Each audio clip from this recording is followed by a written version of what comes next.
Kayong tatlo ba ang nagpayo kay Pacquiao doon sa 17 utos, utos, 17 kondisyon?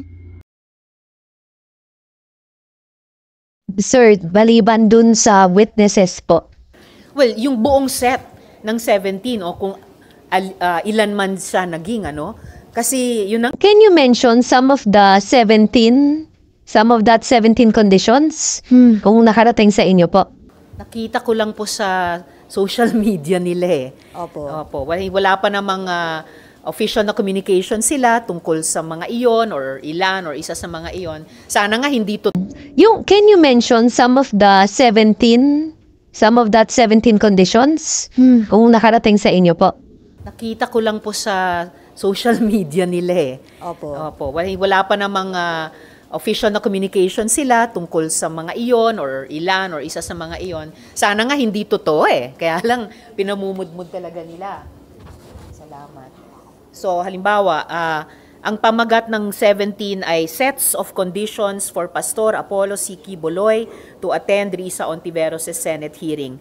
Number 1, unmask and show the full faces of your witnesses. No mask, no dark eyeglasses, no caps, bonnets, or head covering of any kind. Mga ganon. Oo.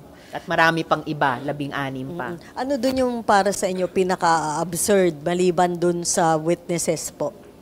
Well, yung buong set ng 17 o kung ilan man siya naging kasi yun na nga sabi ko kanina, ngayon lang ako nakaranas na mayroong inimbita 2 beses, sinabina na ng Senado, tapos ang sagot ay paunlakan ko pero ito ang mga kondisyon ko. May kondisyon.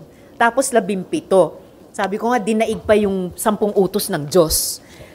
Isa pa ito, halimbawa, ang kanyang number 8 na condition, I retain the right to personally cross-examine your witnesses. That includes you, Madam Chair. No time limit.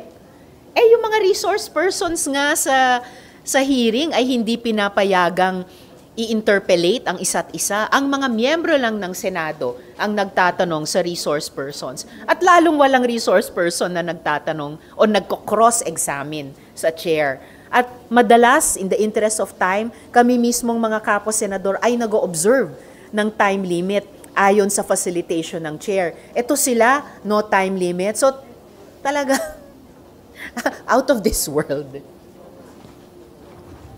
Huling halimbawa, number 14.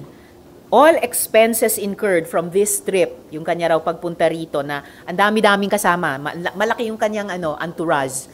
All expenses incurred from this trip, including private jet flight back and forth with parking in NAIA, food according to my dietary requirements, and fees for accommodation in a 5-star hotel for me and my party must be shouldered by your office. So wow, kukulangin pa talaga yung ipinalimos niya sa mga taon niya para sa jet fuel. Ito ngayon ay mayroong all expenses for that private jet flight. Merong pang food requirements at hindi lang 4-star, 3-star, 2-star, 1-star hotel, 5-star hotel. Magastos po ang resource person natin.